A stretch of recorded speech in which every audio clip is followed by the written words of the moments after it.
कहेंगे। तो the pressure exerted by the solution to stop the flow of solvent is called osmotic pressure. इसको हम क्या कहेंगे? परासरण दाब कहेंगे। तो ऑस्मोटिक प्रेशर क्या है? It is equal to that hydrostatic pressure which is generated when solution is separated from solvent through SPM.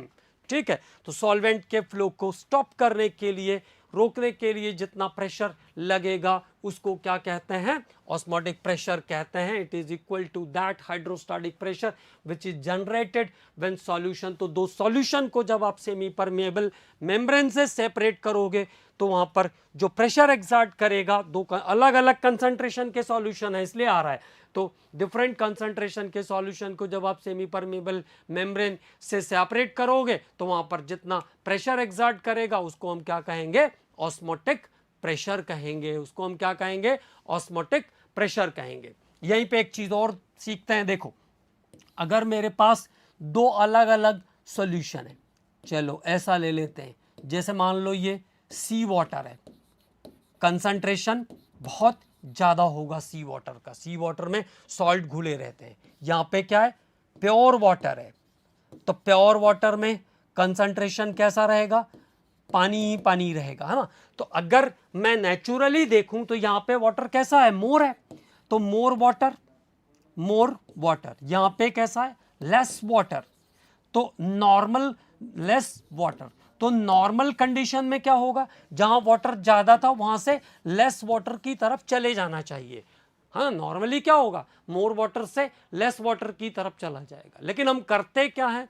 High pressure exert कर देते हैं। तो फॉर एग्जर्टेड हाई प्रेशर, किस साइड?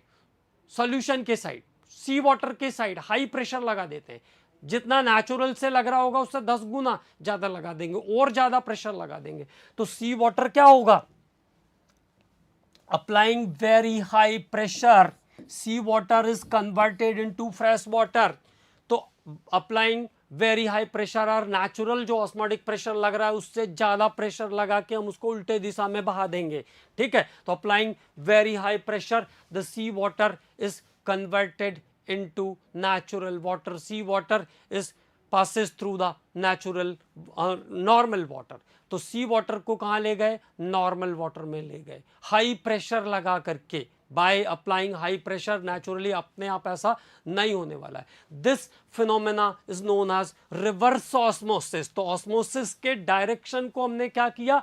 रिवर्स कर दिया। By applying higher pressure than osmotic pressure, by applying higher pressure than osmotic pressure, the direction of osmosis is to be reversed, it is called reverse osmosis। तो इस phenomena को हम कहते हैं reverse osmosis. और reverse osmosis वो phenomena है जिससे हम सी वाटर को नॉर्मल वाटर में कन्वर्ट करते हैं, और इसी टेक्निक पर बेस्ड होता है आपका आरओ, रिवर्स ऑस्मोसिस। जितने आरओ घर में लगे रहते हैं ना पानी पीने के लिए, जिसको हम यूज करते हैं, it is based on the phenomena of reverse osmosis. वो रिवर्स ऑस्मोसिस के फिनोमेना पर बेस है। हाई कंसंट्रेशन वाले सॉल्यूशन से लोअर कंसंट्रेशन वाले सॉल्यूशन की तरफ, जहां पानी ज़्यादा था पहले से, मतलब जो नॉर्मल फ्रेश जो सलाइन वाटर या जो भी इम्प्योरिटीज है वहां से उसको क्या करता है? नॉर्मल वाटर में कन्वर्ट कर देता है। तो वहां पे हाई प्रेशर की जरूरत पड़ती है। और कॉमनली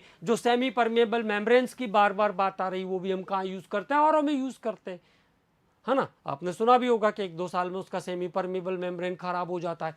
तो by applying higher pressure than natural osmotic pressure, sea water is converted into fresh water, the direction of the osmosis is to be reversed, it is known as reverse osmosis। तो इसको हम कहते हैं reverse osmosis। तो osmotic pressure is what?